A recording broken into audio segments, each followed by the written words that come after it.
profilnya beliau selalu mencantumkan insan pembelajar. Makanya di akhir tadi, bagaimana kita bisa menampilkan diri sebagai insan pembelajar menuju insan profesional. Nah, materi menarik dan penting ini akan disampaikan oleh Bapak Dr. Sorchan Simbolon. Beliau sebagai mentor self-improvement. Beliau juga sebagai owner dan founder mentoring self-improvement. Selamat siang Pak Sorchan. Kita ketemu lagi. Nah, beliau akan membagikan jurus-jurus ampuhnya, ya, bagaimana menjadi SDM unggul dan kompeten secara pengetahuan tentunya, keterampilan, dan sikap kerja yang mendukung. Pak Sorchan, sama seperti Pak Andran, waktu yang kami berikan sekitar 75 menit, nanti kita bagi, ya, Bapak menyampaikan materinya 55 menit, kemudian nanti ada tanya jawab, sama juga waktunya 15 menit, Pak Sorchan. Ya. Silakan waktu kami berikan kepada Bapak untuk menyampaikan materi pengembangan kepribadian bagi yang berkarir di bidang human resource. Silakan Pak. Langsung saya akan share. Selamat siang semuanya. Selamat bertemu lagi di dalam acara kita. Dan saat ini kita akan membahas bagaimana pengembangan kepribadian bagi yang berkarir di HR.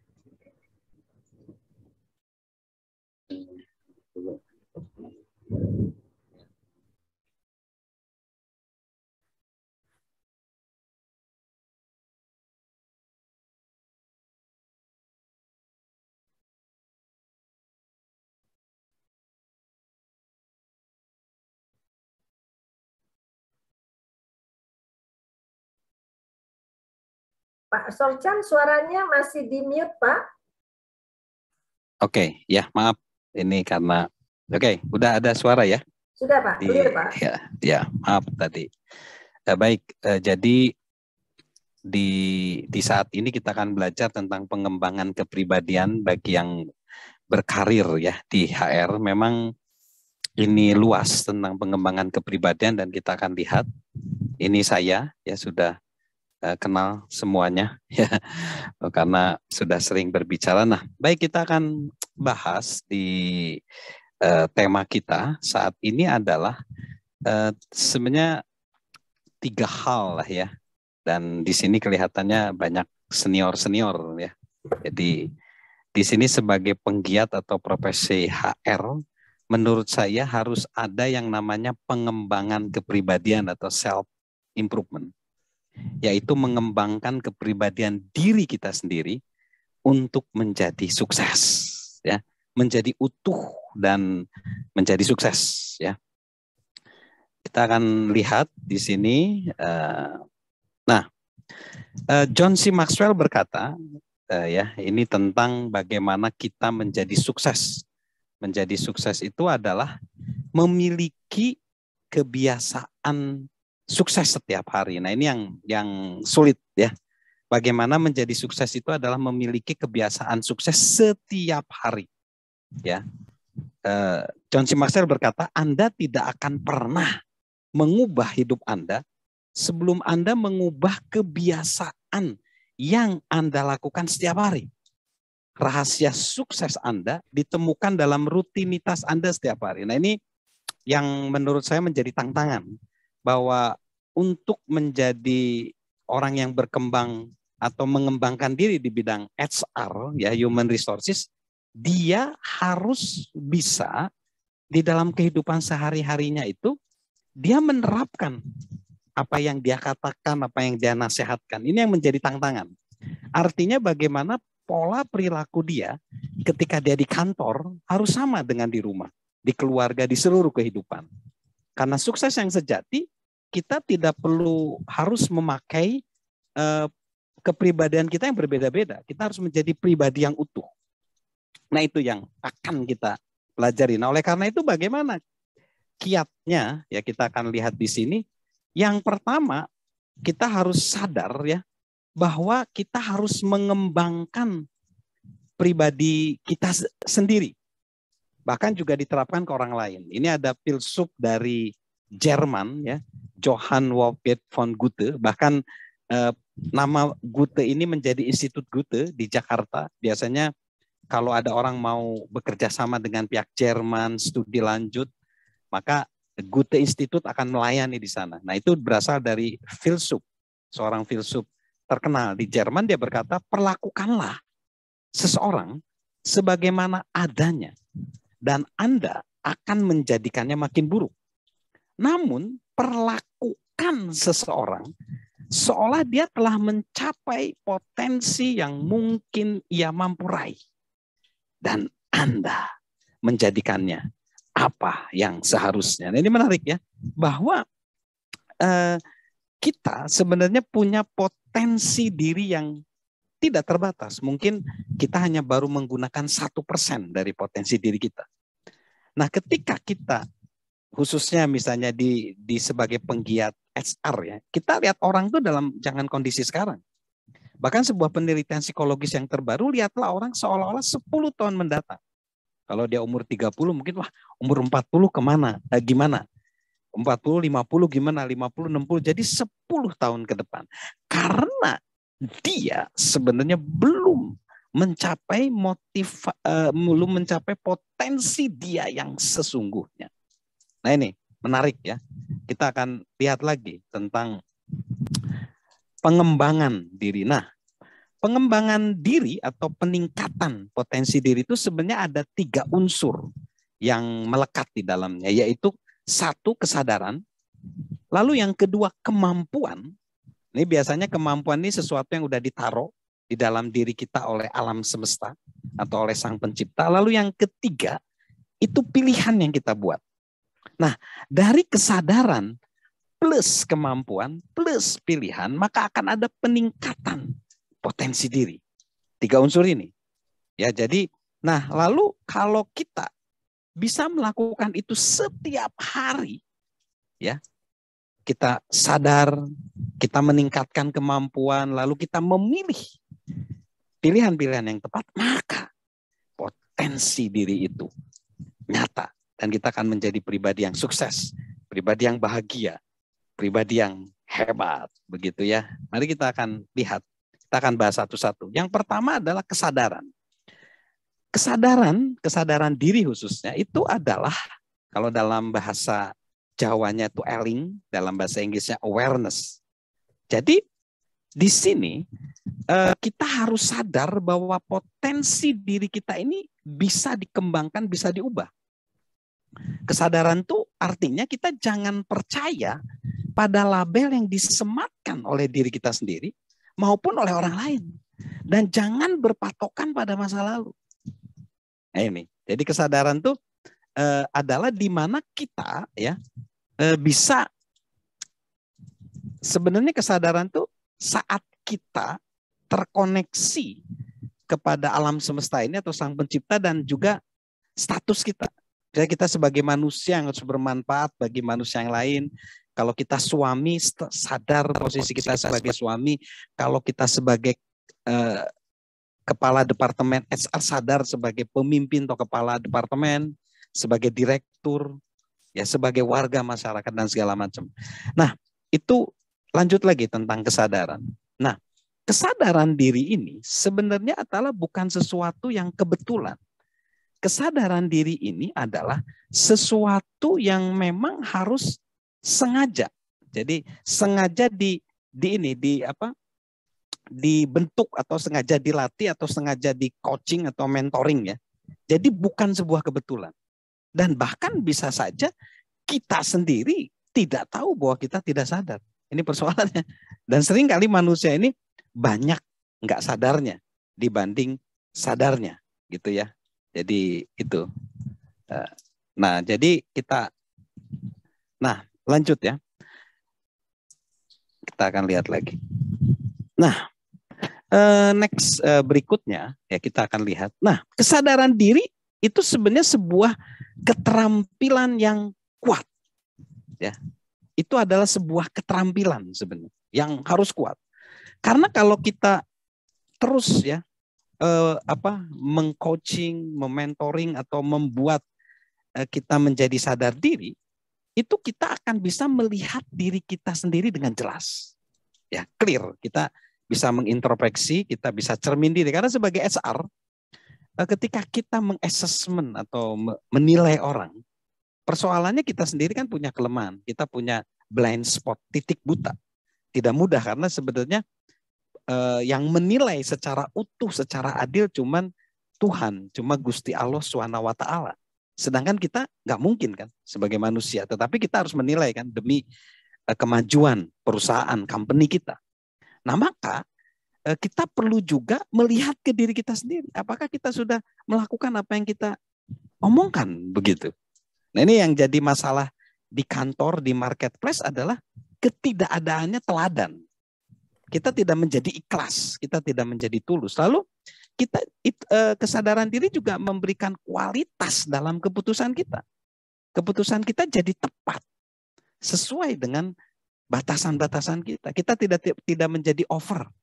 Bahkan kita juga tidak menjadi burnout, tidak menjadi stres.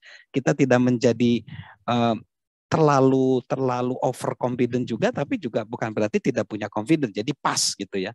Lalu membantu mempertimbangkan kesempatan. Nah ini kesempatan kembali bisa kita raih untuk kita menjadi sukses. Opportunity itu bisa diraih, momentum itu kita jadi bisa tahu. Lalu juga menguji batasan kita. Kita tidak bisa melebihi batasan kita. Kalau kita punyanya 50, kita bisa ngasihnya 50. Kalau kita punyanya 75. Nah kalau kita pengen tambahin, kita rekrut tim. Jangan sampai kita melakukan sesuatu yang di luar batasan kita. Itu nggak mungkin. Lalu kita bisa memberdayakan kita dan juga bisa memahami orang lain. Nah ini ya pentingnya kesadaran diri itu. Lalu selanjutnya kesadaran diri ini masih ya sebuah keterampilan yang kuat membuat kita justru kalau kita ini sadar diri memperkuat hubungan kita dengan orang lain. Nah nanti di slide berikutnya HR ya orang HR itu harus bisa berelasi dengan orang lain, bukan yang asosial. Dia betul-betul bukan sosialita ya. Saya baru ngomong sosialita, beda lagi itu ya Bu ya. Menjadi bersosial begitu. Lalu kita juga bisa memaksimalkan kekuatan kita. Lalu selanjutnya kita juga bisa meminimalkan kelemahan kita. Ini menarik ya, jadinya menarik ya. Lalu bisa membuka pintu potensi yang lebih besar. Kita bisa lebih besar potensinya. Ini menarik ya. Jadi kesadaran diri ini fungsinya banyak juga ya. Karena cuma dalam kesadaran diri kita bisa potensi kita bisa naik. Kalau nggak sadar nggak bisa. Dalam keadaan tidak sadar seperti tidur nggak bisa ya. Kita bisa tidak sadar 8 jam ya manusia itu. Jadi harus dalam keadaan sadar diri. Nah lalu yang selanjutnya kesadaran itu tadi sudah dikatakan bukanlah sebuah kebetulan. Seringkali ya ini ada faktor-faktor seperti alasan. Nah alasan ini gini, orang bisa menjadi sukses itu justru kalau dari gagal itu mudah menjadi sukses. Tapi dari alasan menuju sukses sulit. Jadi dari gagal menuju sukses itu mudah. Tapi kalau alasan berdalih. Orang berdalih, orang beralasan tuh nggak bisa menjadi sukses, nggak bisa menjadi penggiat HRD, nggak bisa, ya. Lalu khayalan untuk sukses yang tidak berdasar kenyataan, orang yang halusinasi nggak bisa. Dia harus bisa menerima kenyataan. Itu dulu yang penting. Ya kita boleh berharap, kita boleh punya cita-cita, tetapi terima dulu kenyataan. Ya sadar. Lalu sisa emosi negatif, ya kebiasaan-kebiasaan yang mendistraksi diri sendiri, ya itu juga bisa menjadi bahan pencegah hambatan bagi kesadaran diri. Ya kita masa lalu kita masih dendam, kita masih ada ganjelan di masa lalu, kita masih ada trauma di masa lalu, nggak bisa. Karena yang real tuh hidup di masa kini, masa lalu nggak bisa. Nah itu masa lalu ya, masa depan juga masih ilusi, masih imajiner. Yang realita adalah masa kini. Nah, maka untuk hidup di masa kini kita harus berdamai dengan masa lalu. Kalau kita di masa kini hidupnya real, maka sedang mempersiapkan masa depan sebenarnya. Tidak ada refleksi diri. Nah, ini tadi. Tidak punya refleksi diri. Sulit. Ya merasa diri, biasanya menjadi merasa benar terus, hebat terus, pintar terus. Nggak bisa. Lalu yang selanjutnya, ketidakinginan membayar harga demi mencegah harus bayar harga. Nggak ada yang gratis di bumi ini, di alam semesta ini. Harus bayar harga. Kita harus punya modalitas. Ya. Nah itu tentang kesadaran. Lalu lanjutkan lagi. Kesadaran diri itu perlu kerja keras. Dia membutuhkan keinginan yang kuat. Harus kuat. Untuk menemukan kesadaran diri, membutuhkan disiplin untuk melihat diri sendiri dan melakukan refleksi atas pengalaman kita. Dan juga membutuhkan kedewasaan untuk meminta orang lain mengatasi kelemahan. Nah, yang terbaru di dalam dunia psikologi terbaru justru para pemimpin. Misalnya kita pimpinan, kita direksi atau pimpinan sebuah perusahaan, justru jangan harus kelihatan kuat, malah capek. Justru ketika kita mengakui, kita nggak usah gengsi mengakui kelemahan kita itu akan ditutupi oleh tim kita. Yang terbaru begitu, jadi autentik ya. Yang sekarang tuh pengennya autentik, bukan yang harus hebat, harus super. Walaupun ada superhero di dalam dunia marketplace, kita di kantor, di kerja nggak ada yang superhero. Nah, oleh karena itu, maka untuk sadar diri membutuhkan yang namanya bantuan orang lain yang bisa melihat kita dengan jelas daripada melihat diri sendiri.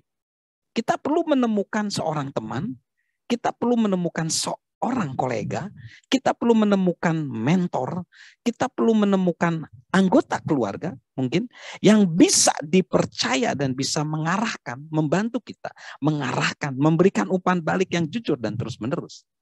Kita harus punya seperti itu. Itu namanya biasanya inner cycle, lingkaran dalam. Nah, kesadaran diri itu bisa fokus ya pada kekuatan kita, bukan pada kelemahan kita. Dan itu ada di jalur potensi diri kita yang terbaik, dilewat zona kekuatan. Nah, katanya neraka, sebelum kita masuk ke neraka akhirat, di neraka dunia itu adalah ketika kita kerja bukan di zona kekuatan, tapi di zona kelemahan, sehingga pergi kerja itu stres gitu ya, karena tidak happy, tidak gembira, tidak sukacita, penuh dengan beban berat.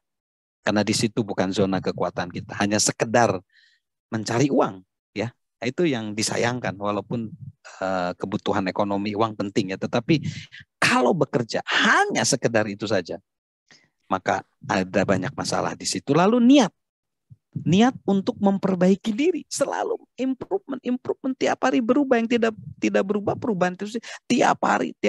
Bisa kita ikut di HR Wiki, belajar hari ini, besok sudah usang, belajar lagi di hari ini, besok tanggalkan, belajar lagi di hari esok. Lalu sumbat penghalang, kita harus ngilangin penghalang takdir ilahi. Di sini sumbat kelahiran, kita tidak bisa mengendalikan di mana atau kapan kita lahir. Ini takdir. Kita tidak bisa mengubah masa lalu kita dan mengubahnya, nggak bisa. Kita tidak bisa memilih orang tua kita, urutan kelahiran kita, sulung, tengah, atau bungsu, saudara-saudara kita, dan cara kita dibesarkan. Kalau kita dibesarkan di kota kecil, di kota besar, di desa, di luar negeri gitu. Baik atau buruk pun, ya, kita harus hidup dengan kondisi tersebut dan memanfaatkan sebaik mungkin. Kita tidak bisa mengubah gen, ras, struktur tulang, atau tinggi badan, walaupun teknologi bisa, tetapi agak sulit ya dan mahal untuk mengubah struktur tulang atau tinggi badan. Nah, ini sumbat yang nggak bisa dihilangkan ya. Lalu ada lagi sumbat kehidupan. Di kehidupan ini kan banyak terjadi ya yang nggak bisa kita kontrol. Misalnya mungkin kita pernah mengalami kecelakaan, kita mengalami sakit, kita kehilangan orang yang dicintai, kita tidak punya bakat untuk memenuhi suatu impian, seperti misalnya saya yang tingginya hanya 162, misalnya bercita-cita jadi pemain basket kan nggak bisa. Atau saya nggak bisa nyanyi, nggak bisa main gitar, terus pengen jadi penyanyi kan nggak bisa. Jadi harus ada bakat gitu ya untuk bisa memenuhi impian kita. Nah, itu sumbat kehidupan ya, yang nggak bisa nggak bisa kita kontrol, kita harus terima. Nah sekarang coba kita lihat ya, ada beberapa hal di dalam hidup kita yang ini sebenarnya sudah ada, ya sudah diberikan lah oleh alam semesta. Ini adalah kalau saya melihat ada 7, ya. Ini sudah ada dan tinggal dikelola, yaitu energi misalnya. Kalau bisa kita berupaya secara fisik sekuat tenaga, energi yang diberikan oleh alam semesta ini, oleh Sang Pencipta begitu. Emosi ada, tetapi harus dikelola, karena kalau nggak dikelola emosi kayak air, ya. Nanti bisa meledak-ledak marah, itu nggak boleh. Lalu sedih, terpuruk gitu, nggak boleh, dikelola lah. Lalu pikiran harus dikelola supaya efektif, ya. Jangan jangan boros juga berpikir jadi burn out, ya, jadi anxiety atau menjadi overthinking gitu ya. Lalu relasi. Nah, relasi ini tadi dikatakan karena kita makhluk sosial, tentunya kita harus bersosialisasi. Kita mampu membangun hubungan dengan sesama, dengan yang lebih atas, lebih bawah, dengan setara, harus bisa kita. Ya, jangan sampai nanti kalau ada orang sukses kita malah iri. Harusnya ikut senang kalau ada orang sukses. Lalu kalau ada orang yang mungkin sedang mengalami kedukaan, kesengsaraan, kita harus prihatin. Jangan sebaliknya, kita justru kalau ada orang yang sengsara malah kita senang. Atau kalau ada orang yang sukses kita malah iri. Nah itu yang justru dicegah di situ. Relasi itu harus seperti itu. Harus betul-betul tulus, ikhlas ya. Lalu kreatif. Ya, kita harus mencari jawaban itu banyak. Ya, jawaban itu jangan hanya plan A, plan B, tapi plan A, B, C, D, Z.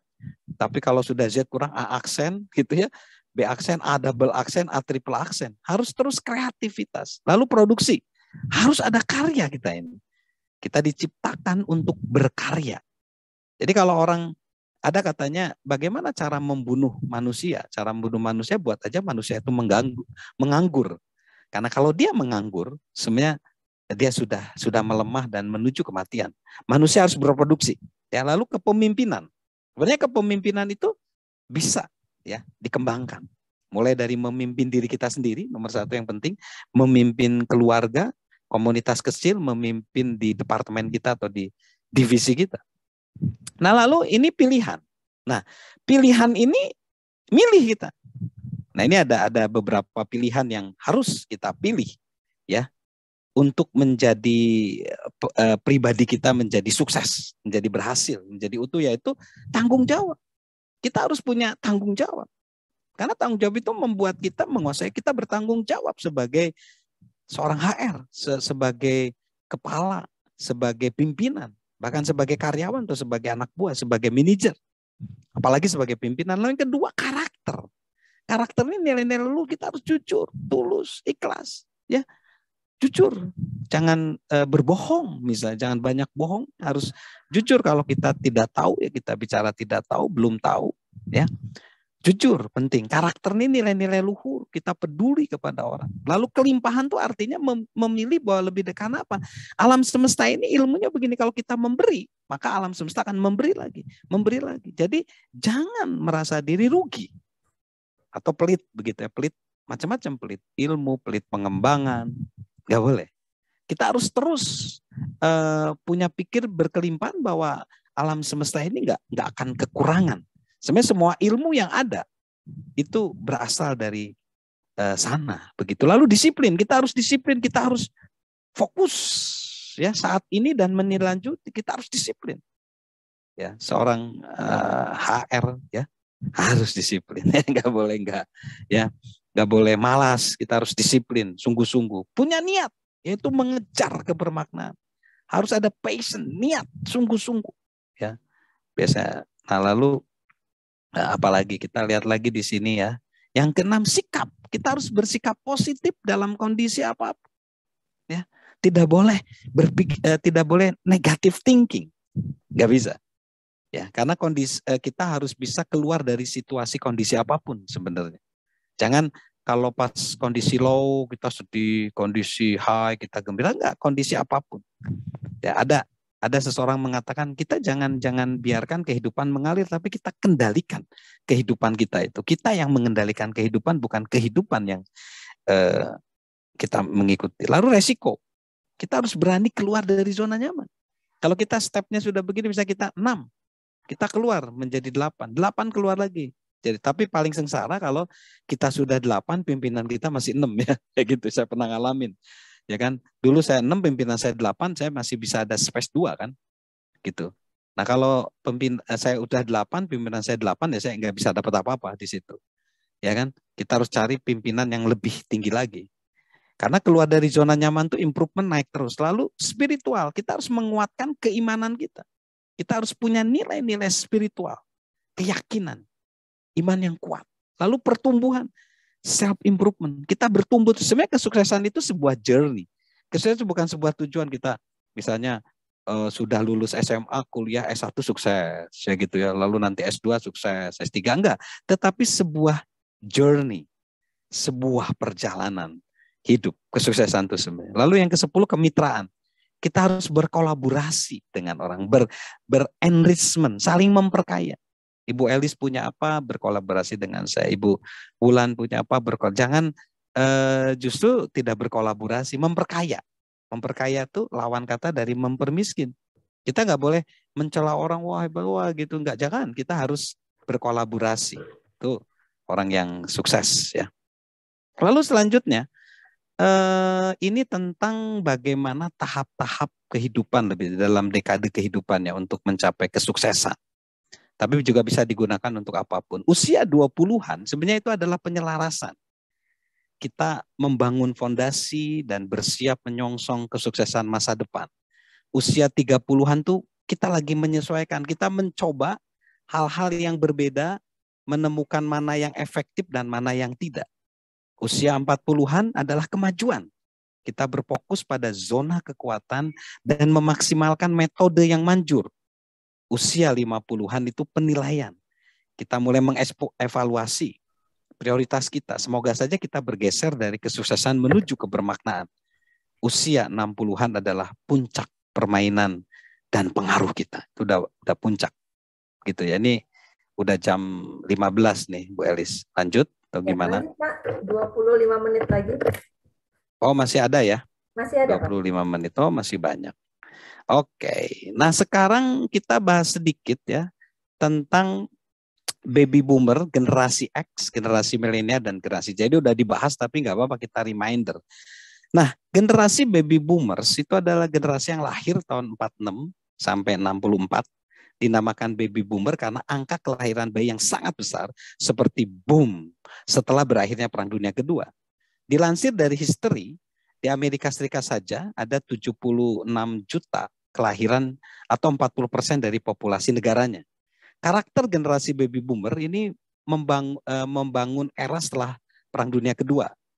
Dia karakternya berkomitmen, berkompetitif, pemimpin yang baik, terstruktur, loyal, pekerja keras namun tidak suka dikritik. Ya. Lalu selanjutnya kita lihat generasi X adalah generasi yang lahir antara tahun 65 sampai tahun 80.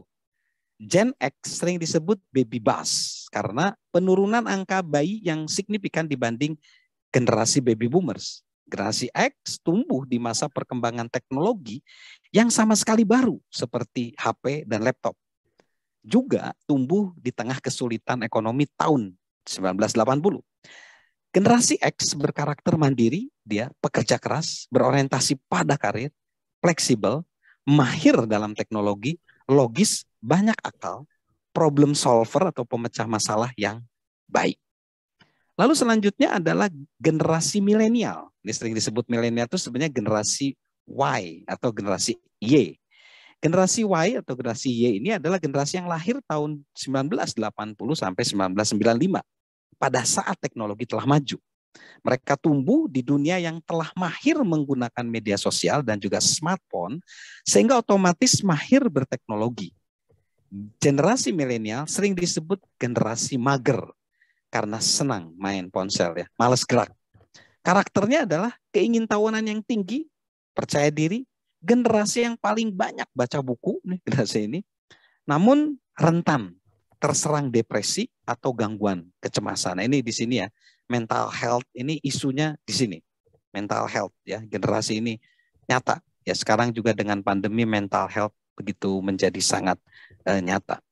Nah, jadi Itu pembagian di generasi. Sekarang kita mengenal profesi HR ini di sini udah semuanya udah keren lah ya. Tapi mengingatkan lagi. Jadi menurut saya tugas-tugas HR itu secara umum, tugas-tugas HR adalah mengantarkan SDM mulai dari masuk di sebuah perusahaan, onboarding ya, lalu membuat SDM tersebut dapat bekerja, onboarding, berkembang baik, sampai SDM tersebut mampu menyelesaikan tugas pekerjaan sampai selesai paripurna, bahkan mampu juga menghantarkan siap memasuki masa pensiun dan seterusnya ya. Jadi sebenarnya itu sih tugas-tugas HRD itu. Nah, tugas HRD itu mulai dari rekrutmen, diklat, administrasi, dan juga menjaga ekosistem kerja atau lingkungan kerja. Nah, ini tentang rekrutmen. Ya, tugas rekrutmen HRD ini biasanya paling umum, paling familiar di mata masyarakat. Rekrutmen bertujuan untuk menemukan sumber daya yang potensial untuk mengisi berbagai posisi di perusahaan. Nah, untuk mendapatkan sumber daya terbaik, HRD melakukan proses yang cukup panjang dalam proses rekrutmen. Biasanya memilah berkas rekrutmen seperti CV dan surat lamaran, wawancara kandidat, pemberian asesmen, memfasilitasi saat kandidat untuk onboarding. Nah, lanjut, lalu selanjutnya ini sebenarnya preview saja, training dan development.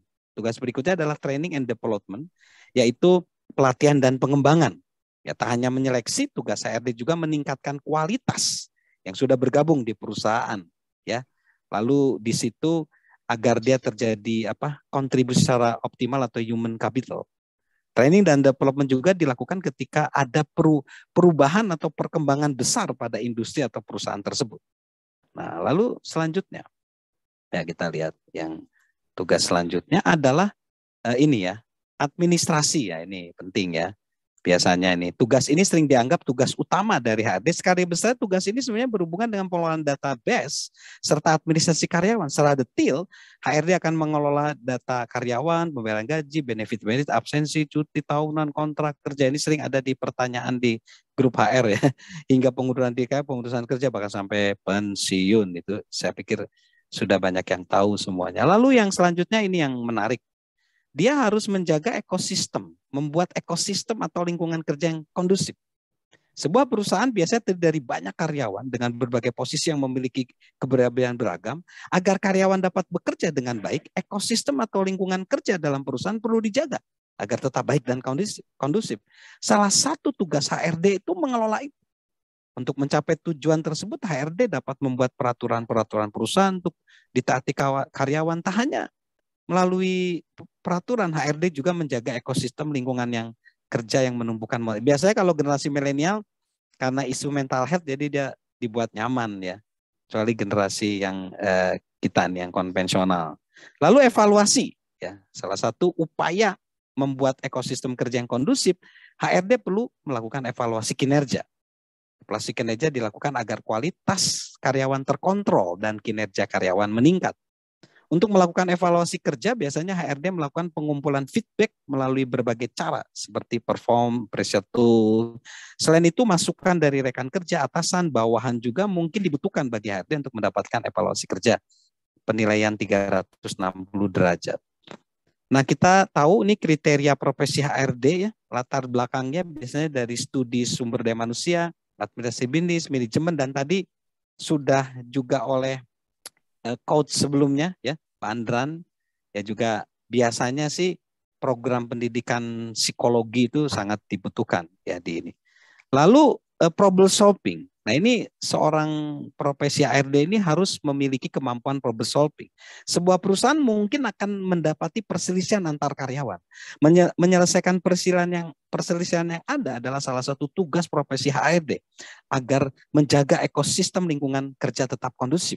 Oleh karena itu, kriteria yang penting yang dimiliki oleh HRD adalah memiliki kemampuan menyelesaikan masalah dengan baik. Tapi masalah diri sendiri dulu juga harus bisa ya. Dan permasalahan itu selalu menang-menang. Win-win solution, bukan menang rugi atau rugi-rugi. Kalau rugi-rugi ya bisa berselisih ya. Jadi menang-menang, win-win gitu. Nah, itu nanti menang bersama di channel YouTube saya, menang bersama orang lain nih sekarang sedang saya pelajari ya. Nah, kriteria profesi HRD, kemampuan berkomunikasi. Salah satu kualifikasi penting yang harus dimiliki profesi HRD memiliki kemampuan komunikasi.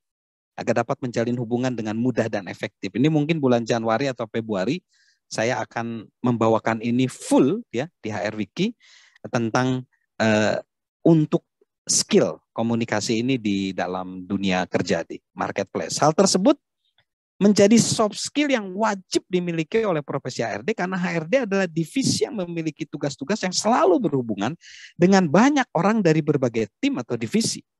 Kemampuan ini sangat berguna untuk dapat mengelola sumber daya manusia yang baik. Lalu selanjutnya, kemampuan leadership. Salah satu kualifikasi penting yang harus dimiliki profesi HRD adalah kemampuan memimpin. Arti kepemimpinan yang sebenarnya adalah memberi pengaruh. Pengaruh yang positif. Kepemimpinan bukan sebuah kedudukan atau status, tapi lebih ke arah teladan atau role model bagi orang lain. Nah, kalau orang hanya mengandalkan status, susah. Nanti jadi maksa-maksa begitu ya.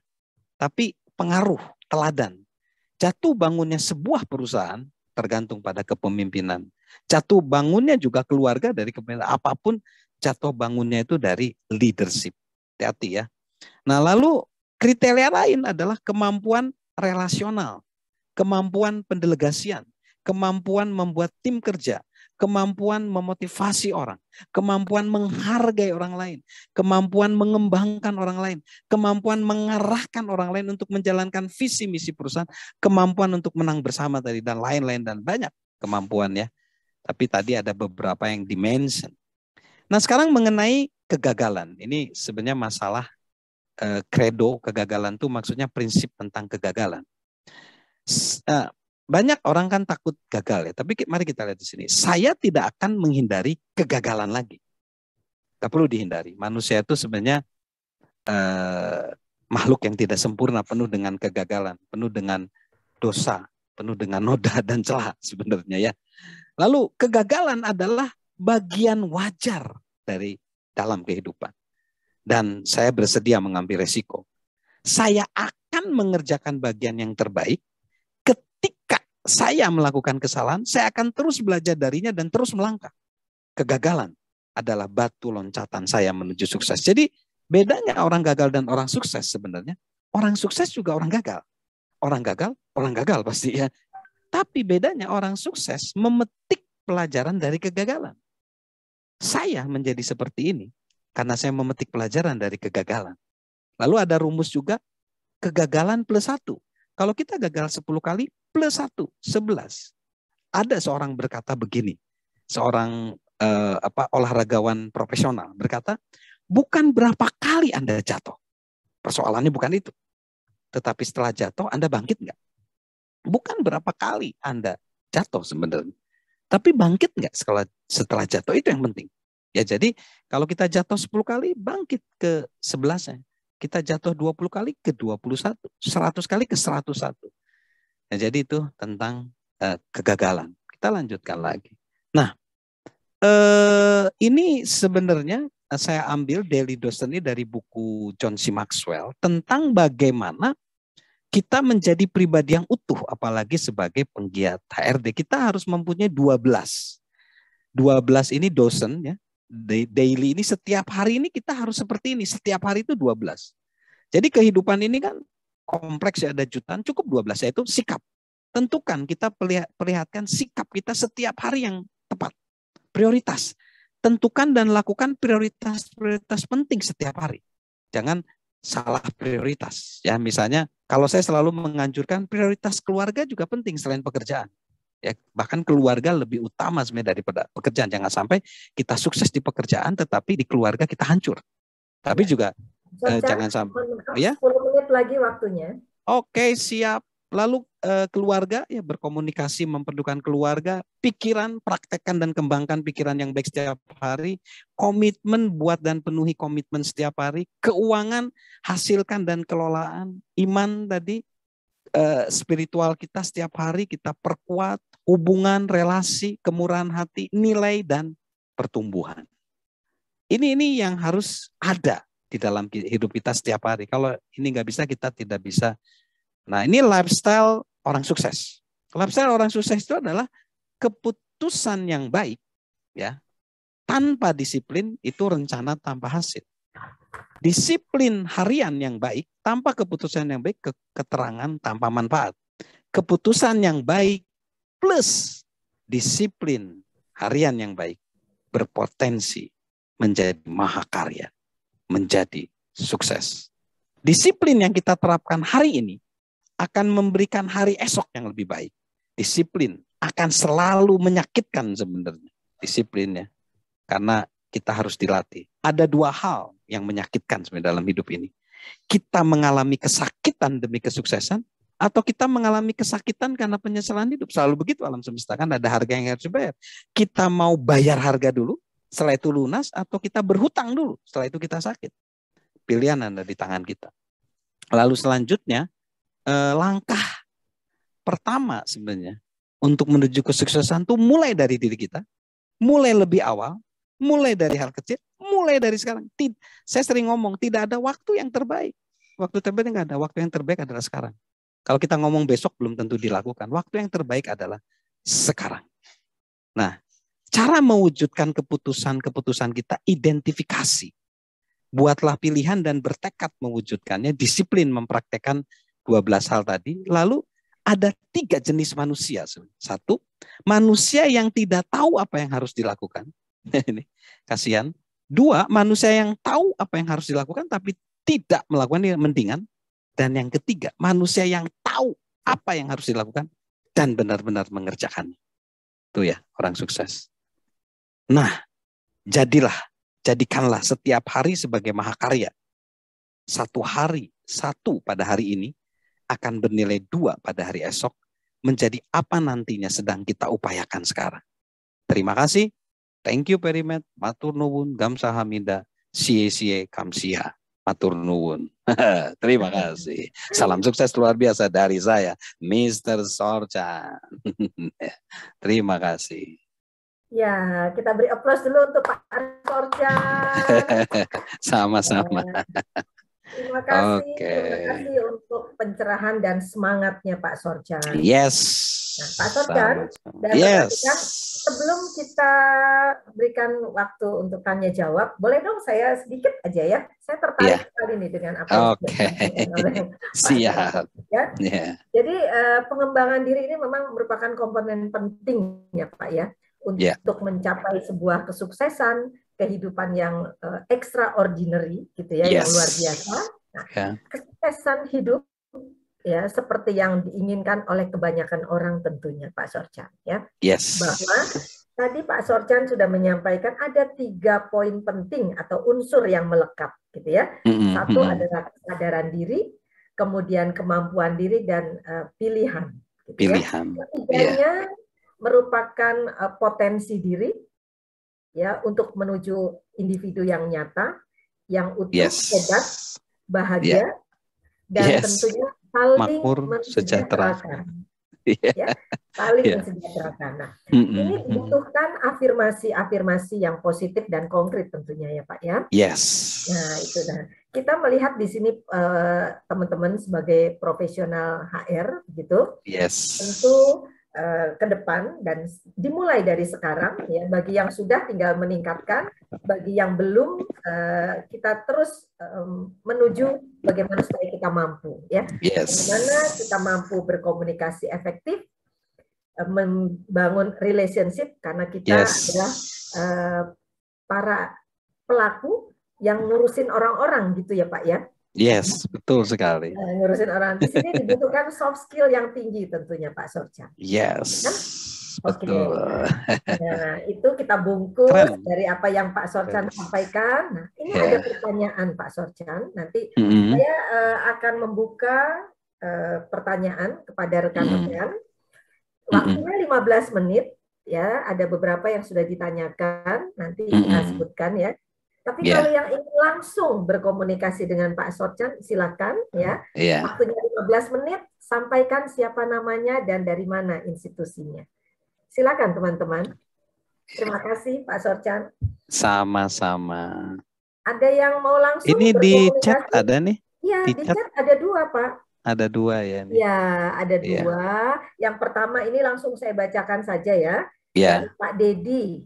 Nah, bagaimana Pak? Perlu berapa lama sih idealnya merubah kebiasaan lama yang bad habit ya Iya, menjadi satu good habit yang baru. iya. Caranya itu saya menyebutnya cara 5. 5 itu artinya begini. Bayangkan bad habit itu seperti pohon beringin yang besar banget. Ya. Lalu bawalah kapak dan tebaslah 5 kali. Jadi setiap hari tebas saja 5 kali pohon beringin itu. Dalam jangka waktu setahun atau 2 tahun pohon beringin itu akan runtuh. Nah begitu juga dengan bad habit. Jadi bad habit itu cukup dirubah saja dengan 5 kali. Nah, ini ada pengalaman kecil. Saya dulu beratnya 75 kilo, sekarang jadi 60 lah, 61. Saya dulu nggak bisa push up, saya cuma push up 1 hari sekali aja. Tapi setelah 1 tahun saya bisa push up sampai 75 atau 100 kali sehari. Dari 1 loh, serius. 1 aja saya tekunin, terus lama-lama seminggu jadi 2 seharinya. Minggu ketiga jadi 3 dan saya bisa paling minim sekarang sehari itu saya bisa 30, 40, 50 push up. Kalau sit up bisa 30 begitu. Tapi dari 1 aja. Nah, jadi teori perubahan kebiasaan itu yang penting tuh konsistensi setiap hari karena alam semesta itu cuma ngasih 1 hari. 1 kali 24 jam. Nah, tapi problemnya 1 kali pun bahayanya gini. Kalau kita sukses di hari ini ya, besok belum tentu sukses. Ya. Tapi berita baiknya kalau hari ini kita gagal nih, kita sedih. Kita jangan terpuruk. Ketika kita tidur, bawa aja keterpurukan itu dalam ruang tidur. Ketika kita bangun, sambut hari yang baru. Kita berpikir akan selesai masalah di hari kemarin. Jadi setiap hari itu baru sebenarnya. Tapi baru itu juga ada namanya perjudiannya kalau saya nyebut ya. Apakah jadi sukses atau tidak? Nah makanya ketika pagi hari ketika bangun kita milih positif.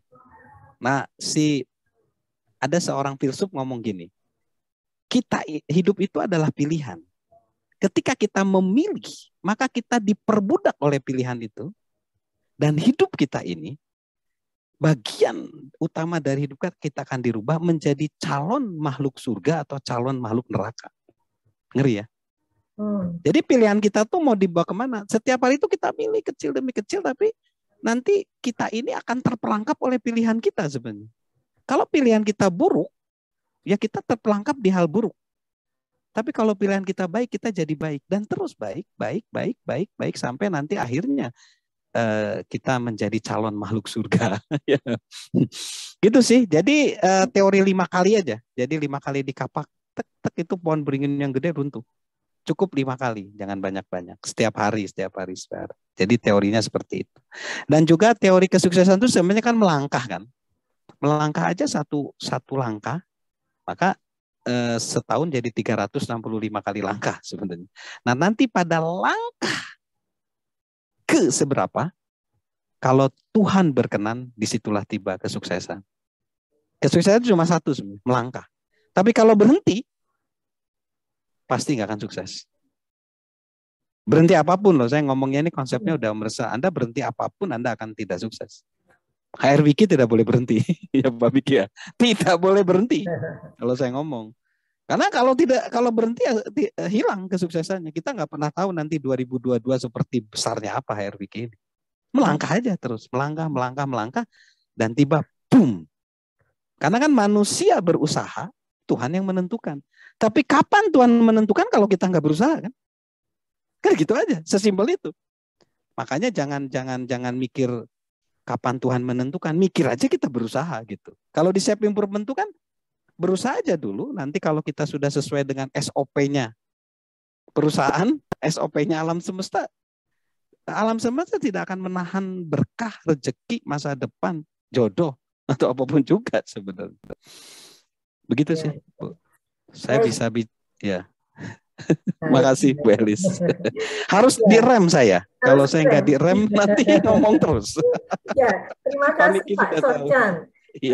Berarti ini ya Pak ya, sama dengan program diet ya Pak ya. Sama program apapun. gitu Iya. kan? Ibu Elis pengen jadi GM bisa, Bu Elis ya. Pengen jadi CEO bisa. Ini Iya, Pak jangan Miki keren. Ini berhenti Pak ya Miki Pak ini ya. berkembang terus loh. Keren Hmm. ini. Bu Suryani juga terus berkembang. Halil bentar lagi setelah ini Bu Suryani. Saya selalu. Jadi kalau self improvement itu Bu, semua orang sebenarnya. Banyak GM, CEO ya berhenti bertumbuh. Dia pikir aku udah sukses. Oh no, no, no, no, no, no. Lagi next level, next level, next lagi, next. Bahkan tidak ada pensiun sebenarnya kalau di self improvement ya. Ketika pensiun ya mungkin bisa jadi pembicara di HRBK misalnya ya. Nanti tiap hari mungkin ya Pak ya. Maybe gitu. Jadi self improvement itu adalah kita tidak pernah mati, kita nggak boleh mati. Karena begitu berhenti bertumbuh, kita menuju kematian. Jadi nggak boleh berhenti ya Pak ya? Nggak boleh berhenti, apapun loh, ya kan? Kita jangan gitu. Jadi self improvement tuh dia intinya tuh kesuksesan bukan titik, tapi gabungan dari titik-titik itu. Sebuah journey, naik terus levelnya. Harus belajar terus. Tidak boleh, oh saya sudah tahu. Langsung kalau udah tahu berarti nggak ada tambahan lagi pembelajaran kan? Gitu. Dan harus rendah hati sebenarnya. Jadi kalau sudah rendah hati aja, nanti supaya ditambahin lagi. Nah begitu kita tinggi hati, berhenti ilmunya. Dan kita nggak bertumbuh, kita nggak, dan juga bisa awet muda, segar, energik. Wah, ya. Pokoknya apa aja lah, kebahagiaan hidup itu mengalir, kesejahteraan, kemakmuran gitu ya, berlimpah begitu. Hubungan suami istri jadi baik, pacaran terus begitu ya, dengan istri gitu, dengan suami begitu. Happy aja. Gitu. Terima kasih Bu Elis. Terima kasih. Pak Dedi, apakah sudah menjawab? Ya mungkin Pak Dedi mau kurang mungkin sesuatu sebelum ke Pak Cerah itu. Nanya yang lain, Pak Dedi ingin menambahkan, menanggapi? Wih, suaranya keren nih Pak Dedi ini. Vokalis vokalis apa? The Massive apa Noah? Keren loh suaranya Pak Dedi. Pak Dedi dari mana nih, institusi mana nih? Ya, saya dari Wika, Pak. Keren. Wika ini membangun negeri. Keren Pak Dedi. Pak Dedi kebetulan juga di HR-nya, begitu ya, atau gimana? Betul, saya di HR-nya. Iya, tapi kalau dari suaranya ini auranya positif Pak. Jadi saya bisa menangkap sound vibration-nya gitu. Wow, lihat nih, orang Wika keren gini nih, membangun negeri ini biar maju begitu. Keren Pak. Gimana Pak? Saya pikir karena kami ini kan kemarin baru saja mendapat amanah untuk mengakuisisi salah satu perusahaan tambang gitu ya. Penduduknya atau pegawainya juga sudah di posisi yang cukup nyaman gitu ya. Banyak menurut kami kenyamanan itu yang akhirnya menjadi persoalan baru di kami gitu kan. Di mana mereka banyak membuat banyak tuntutan, kemudian tapi tidak diimbangi dengan skill dan keterampilan yang baik, dan mereka karena sudah di zona yang nyaman ya, untuk men-skill up itu dibutuhkan dari kami sebagai HR untuk memotivasi mereka gitu ya, yang memang tidak bisa dibina, akhirnya kita binasakan juga. Waduh, itu. Ya memang pembinaan menjadi prioritas utama, tapi tentunya ada juga yang mau tidak mau harus tereliminasi gitu ya. Tereliminasi, tidak mampu bersaing ya. Jadi memang begini Pak, secure ya, security, nyaman itu sebenarnya potensi untuk bertumbuh ya. Kan kita harus nyaman, stability ya. Nah, tapi stability itu kan ada waktu ya. Ketika terlalu stabil kan jadi stuck gitu. Harus improve lagi gitu. Tapi kestabilan juga perlu Pak sebenarnya. Karena kalau goyang kan nggak bisa bertumbuh nih. Nah, itu harusnya mainnya pas Pak sebagai HR. Kapan penstabilan? Secure ya. Jadi misalnya negara nih Pak, negara yang berperang kan nggak mungkin bertumbuh. Misalnya Afghanistan misalnya ya. Tapi kalau negaranya aman, tapi kan balik lagi kan isunya adalah improvement, toh. Artinya yang tidak berubah perubahan, tetapi juga harus dilakukan di secure gitu. Nah, memang orang-orang sebenarnya zona nyaman dan secure itu kan beda tipis ya Pak ya. Iya. Kalau secure kan kepastian, misalnya kepastian karir, kepastian jenjang karir kan perlu ya Pak ya. Kalau tidak ada terus ada hope ya Pak, ada harapan ketika balik lagi antara berkah dan kutuk itu kan beda tipis ya Pak ya. Ketika Bapak dikasih tambang kan berkah. Tapi hati-hati, bisa juga jadi masalah kan ngelolanya. Saya berharap itu berkah karena hope, harapan ketika tambang itu masuk ke Wika, harapannya kan bisa lebih maju. Nah, kita juga harus memberi harapan, Pak, sebenarnya. Kalau tidak ada harapan ya untuk apa? Akhirnya jadi toksit kan, Pak. Orang kalau sudah stuck di situ, toksit. Nah, makanya perlu pengembangan lagi. Mungkin Bapak juga rubah struktur lagi, struktur jabatan, diberi posisi-posisi. Tapi memang nanti diperhitungkan finance-nya, Pak ya. Finance-nya, jenjang karir. Jadi struktur juga kadang jadi perlu dirubah, Pak. Terus tadi seperti Pak Andan dirubah namanya, nama jabatan keren tapi gaji tetap supaya pengeluarannya kecil. Tapi kan mindsetnya, wah head of apa gitu. Nah, jadi faktor-faktor itu yang akan mengimprove. Nah, tapi Pak, outcome-nya selalu kalau tambangan gampang, Pak ya. Hasil tambang kamu banyak. Ketika ini dirubah semua, outcome-nya tidak menghasilkan produksi tambang yang banyak, ya salah sistemnya, Pak. Jadi jangan juga terlalu banyak di sistem, outcome-nya nggak ada hasil, Pak. Ya kan, Pak? Ya. Pak Dedi banyak ngomong halu gitu di rapat, kinerjanya, outcome-nya rendah. Kalau tambang kan gampang, Pak, dari produksi kan. Itu aja, Pak. Nah, kalau sistemnya agak kurang bagus, outcome-nya bagus, Pak, berarti malahan. Berarti sistemnya sederhana aja kan. Yang penting outcome-nya gitu. Nah, ini yang harus di-balance, Pak. Terlalu banyak para HRD dan saya rapat itu dengan GM CEO, meeting itu halu, outcome-nya nggak ada. Selalu, Pak. Tadi kan saya ngomong, yang nyata itu adalah realita, Pak. Kalau Isana Saraswati ngomong, yang nyata adalah realita. Ya kan? Kalau tidak kenyataan itu sebuah ilusi, itu Isana Saraswati, Pak. Orang milenial itu lebih nyata sebenarnya. Gak ada orang milenial ketemu bos dia aja 2 jam ngomong opo, ngomong apa gitu. Karena realita yang penting, Pak. Outcome-nya. Begitu sih Pak Dedi. Banyak hal nanti. Jadi kalau seperti Pak Dedi itu perspektifnya harus luas Pak, dari hulu ke hilir, Pak. Bapak sudah, kalau seumur Pak Dedi ini sudah benang merah lah. Bukan teknis lagi ya Pak ya. Jangan terlalu banyak di teknis, Pak. Tetapi di strategis dan konsep sehingga bisa membangun satu garis besar yang bagus, Pak. Nanti teknisnya biar orang-orang di ini aja di lapangan begitu. Nah, nanti ada sistem controlling juga, tapi yang penting outcome-nya, Pak. Outcome-nya. Nanti outcome kan menghasilkan finance diinvestasikan lagi, outcome lagi yang lebih besar kan, Pak. Kalau tambang loh, Pak. Tapi sebenarnya perusahaan apapun gitu sih, apapun kan. Gitu. Kayak generasi milenial itu kayak Gojek gitu. Pak Nadiem bisa 30T kan outcome Pak, kalau mereka. Sistemnya sederhana aja. Tapi bisa big sampai unicorn, dekakon kan. Kalau unicorn itu kan 1 miliar US dollar kan, Pak. Ya kan, kemarin saya baca GNT ekspedisi itu sudah unicorn 1 miliar US dollar, Pak. Kalau dekakon udah 10 miliar US dollar. Kalau 100 itu nanti bentar lagi GoTo. 100 miliar, bahkan mungkin bisa triliun dolar Amerika. Begitu sih Pak Dedi. Jadi terima kasih Pak Dedi telah ini. Pak Dedi kayaknya freeze ya? Freeze enggak Pak Dedi? Ya karena cuaca nih kayaknya hujan lebat. Ya freeze, kayaknya freeze ya Pak Dedi. Oke, terima kasih Bu Elis. Saya kembalikan ke Bu Elis.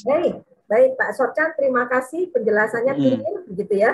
Nah kita sekarang ada penanya yang kedua Pak. Pak Cerah Iskaryono. Pak Cerah ini selalu cerah ini. Walaupun. Apa bedanya self awareness dengan mindfulness? Itu pertama, ya. Yang kedua, bagaimana supaya kita bisa saling eling ya, kita bisa ingat, bisa tersadarkan terus, gitu ya, untuk menjadi pribadi yang lebih baik. Itu pertanyaan kedua. Yang ketiga diborong nih Pak pertanyaannya. Gimana menghadapi orang yang egois, yang mau menang sendiri gitu. Judulnya kopeh gitu ya Pak ya. Silakan Pak Sorjan. Jadi yang pertama simpel sih sebenarnya. Yang sadar dulu ya. Sadar itu kan nggak tidur aja. Nah, tapi kan arti tidur sendiri kan dua ya. Tidur secara fisik malah bagus. Ya, tidur harus 8 jam. Tapi kalau tidur nggak bergerak tadi, nggak improvement seperti Pak Dedi kan susah. Membangunkan SDM yang tidur begitu ya. Dan tidur ini bisa juga malah CEO dan GM yang tidur loh. Saya ngomong bukan hanya di level bawah. Artinya udah segini aja. Artinya orang yang nggak sadar itu sebenarnya orang yang tidak berimprovement. Nah, tapi persoalannya memang kesadaran itu tadi manusia tuh sering banyak tidak sadarnya daripada sadarnya. Nah, makanya perlu teamwork tadi. Perlu ada orang mentor, perlu ada inner cycle yang mengingatkan. Nah, tetapi di inner cycle itu dengan orang dalam sama orang luar beda ya. Orang dalam itu adalah orang yang sudah tahu kelemahan kita. Bahkan kita bisa ngomong gini nih, ayo dong tunjukin kelemahan aku, kritik dong aku untuk aku maju. Harus sampai kayak gitu. Makanya kan kalau kita lihat negara demokrasi bedanya dengan negara otoriter, semua pimpinan tuh ada kontrolnya. Ya kan? Controlling itu penting kalau dalam demokrasi. Begitu juga dalam self improvement. Karena kalau kita out of control, kita menjadi otoriter atau egois tadi. Seolah-olah paling benar, padahal yang paling benar itu Gusti Allah Subhanahu wa taala kan. Jadi kita hanyalah makhluk bukan khalik gitu. Nah, supaya itu maka perlu ada reminder yang mengingatkan. Kalau suami istri, suami harus mengingatkan istri, istri ingatkan suami. Kalau di kantor, tim kita, inner cycle kita, orang dalam kita, di lingkaran kita. Kalau misalnya kita kepala HRD, berarti ada staf yang memang menjadi tim kita. Sehingga zona kelemahan kita diisi oleh mereka. Zona kekuatan kita yang nonjol terus.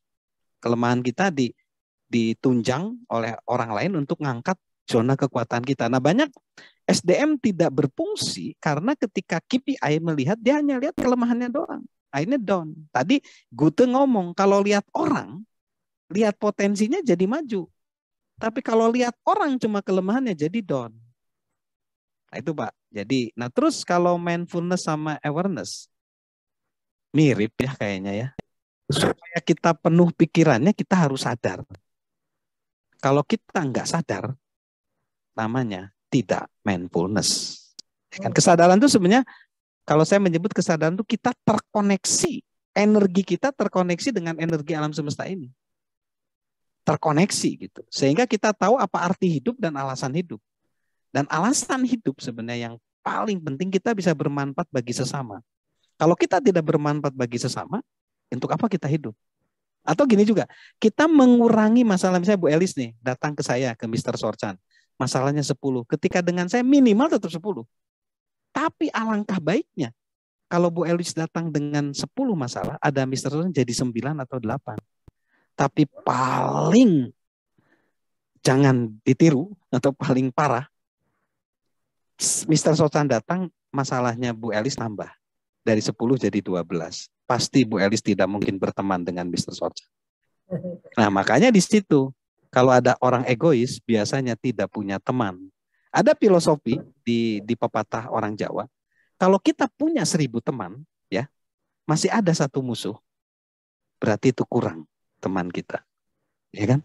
Jadi, seorang penggiat HRD itu harus cari teman, bukan cari musuh. Oke? Ya, karena manusia ini sama-sama menumpang kan di bumi ini, sesama penumpang dilarang saling mendahului. Dan kita tidak boleh mencela. Kalau orang egois ya udah nggak usah dicela, dicerca, biarin aja, biar refleksi diri gitu ya. Tapi biasanya kalau orang yang sadar dan refleksi diri, dia akan tidak egois. Egois itu artinya begini, egois itu bukan berarti bukan orang yang mikir banyak tentang diri kita, bukan. Tetapi egois itu orang yang terlalu sedikit mikirin orang lain. Justru di self improvement kita harus mikir banyak untuk diri kita sendiri. Ya. Jadi misalnya gini nih. Kalau saya punya ini mouse ya, saya punya mouse nih, maka saya akan bisa memberi mouse ya ke Bu Elis ya. Tapi kalau saya nggak punya mouse, saya nggak. Nah, HRD itu begitu. Apa yang kita punya, kita yang berikan. Kalau kita tidak punya kejujuran, kita nggak bisa ngasih kejujuran dong. Kalau kita tidak punya keikhlasan, apa kita bisa nuntut orang ikhlas? Kalau orang egois kan dia nggak punya kerendahan hati, nggak bisa ngasih kerendahan hati. Masa ngasih egois gitu? Orang egois ya jadi musuhan. Jadi dalam self improvement punyai dulu. Kalau kita jadi penggiat HRD kan jangan hanya teori aja. Jadi kita nggak boleh jaim, jaga image, dan kita nggak boleh menjadi orang munafik sebenarnya. Itulah self improvement tuh amannya di situ. Jadi orang nggak disuruh, kan kepemimpinan nanti pengaruh. Jadi kalau orang self improvement tuh nggak disuruh juga berubah lingkungannya. Nggak perlu disuruh-suruh gitu. Jadi keteladanan itu sangat penting, role model.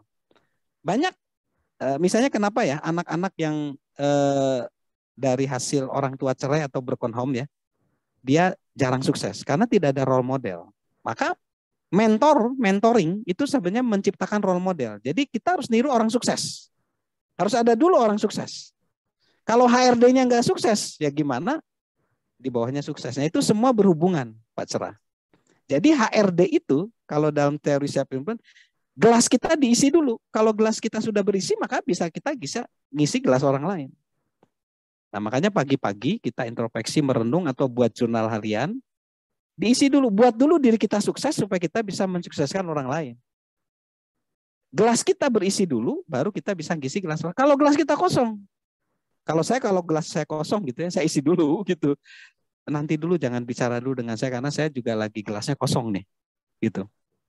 Jadi manusia tuh serentan itu, Bu Elis ya. Jadi kita ini bukan makhluk yang sempurna sebenarnya. Nah, isu tentang mental health ini menjadi sangat tebal di pandemi ini. Jadi kita perlu ya menolong. Karena generasi milenial tadi menginginkan keteladanan toh. Bukan sebuah instruksi, dan mereka kan tidak terlalu taat kepada otoritas. Mereka taat kepada authenticity, kejujuran, keteladanan dari pemimpinnya. Begitu sih Bu Elis. Thank you. Baik. Ya. Ya, terima kasih, clear Pak Sorchan. Ya, jadi di statement Bapak terakhir ada beberapa hal yang perlu saya highlight bahwa self improvement atau pengembangan diri itu jangan pernah berhenti, gitu ya Pak. Yes. Nah, terus investasikan diri kita, ya. Bagaimana terus kita bisa mengaktualisasikan diri menjadi role model, ya. Tentunya supaya memberikan kemanfaatan bagi orang lain dan supaya sempurna, tetap kita membutuhkan mentor, gitu ya Pak ya. Betul. Dan role model kesuksesan supaya dia angkat terus. Ya. Jangan ketemu model yang jelek Bu, nanti jadi jelek. Nah harusnya ya, HR Wiki ini menjadi model lah ya. Itu ya. Ya, HR Wiki saya pikir menjadi model ya untuk komunitas HRD. Semoga. Dan saya lihat Ibu Elis juga ini model karena keren ini, suaranya, auranya positif sekali ya. Energinya luar biasa, menggelegar di seantero ruang Zoom meeting ini. Oke, terima kasih. Ya. Begitu Pak Sorchan. Nah terakhir Pak, 3 menit kita masih punya waktu. Dan kita juga sampaikan terima kasih kepada rekan-rekan yang masih tetap stay tune di sesi kedua ini, meskipun cuaca di luar mungkin sudah hujan di tempatnya masing-masing. Iya, di tempat saya juga hujan. Ya. Kami terus berterima kasih kepada rekan-rekan masih bersama kami. Ya, Pak Sorchan, tolong dong closing statement-nya. Oke, closing statement-nya kita hidup sebenarnya adalah belajar. Tapi kita sebenarnya belajar untuk hidup gitu ya. Jadi hidup ada sebenarnya belajar, dengan HR Week ini kita belajar, tapi kita sebenarnya belajar untuk apa sih? Untuk hidup kan. Nah, terus dalam self improvement kita belajar ya. Setelah belajar kita buang pembelajaran yang kemarin. Terus belajar lagi. Nah, setelah belajar lagi, buang lagi. Terus belajar lagi gitu ya. Jadi gitu. Jangan sampai kita menggunakan pembelajaran yang lalu. Nah, lalu yang selanjutnya, bedanya orang gagal sama orang sukses. Sebenarnya dua-duanya gagal. Orang gagal, orang sukses itu gagal juga. Tetapi orang sukses memetik pelajaran dari kegagalan. Nah, memetik pelajaran itu metik gitu. Nah, bayangkan alam semesta ini seperti taman yang penuh pohon gitu. Jadi kita petik buah apel, kita petik buah jeruk. Nah, alam semesta ini sebenarnya penuh dengan pembelajaran. Kita petik aja. Nah, yang jadi masalah banyak orang nggak memetik. Setahu saya, buah tidak akan mendekati ke kita. Kita yang memetik buah itu. Tapi kalau buah itu sudah kalau matang busuk, kalau udah nggak metiknya nggak apa sudah jadi busuk ya Bu ya. Nah, kalau pengen memetik buah juga kita tanam buah itu. Tapi alam semesta ini sebenarnya penuh dengan pelajaran. Memetik pelajaran itulah sebenarnya self improvement. Karena banyak orang tidak memetik pelajaran. Banyak orang gagal tetap gagal. Gitu. Nah, banyak orang sukses tetap sukses di zona nyaman, tidak lagi mengupgrade kesuksesannya. Jadi sebenarnya antara sukses dengan gagal itu beda-beda tipis ya. Orang sukses bentar lagi kalau dia bangga jadi gagal juga gitu ya. Makanya perlu dipertahankan kesuksesan setiap hari tadi, Bu Elis dan teman-teman di Zoom meeting. Thank you. Salam sukses luar biasa. Salam sehat selalu. Dengan saya Mr. Sorchan dan HR Wiki. Ya, terima kasih Pak Sorchan. Pas waktunya 15.45 ya. Statementnya sangat mengencourage kita semua. Dan terima kasih Pak. Terima kasih untuk sama-sama dan terima kasih untuk ilmunya. Semoga berkah untuk kita semua. Amin. Dan sukses selalu. Ya. Sukses selalu untuk kita semua. Dan ini waktunya sudah 15.45. Nanti kita masuk lagi ke sesi ketiga Pak di penghujung sore hari ini dengan Bu Suryani. Dengan Ibu cantik kita. Ibu yang cantik. Satu-satunya yang paling cantik hari ini. Paling cantik. Ya. Dengan warna kuning yang cerah. Iya.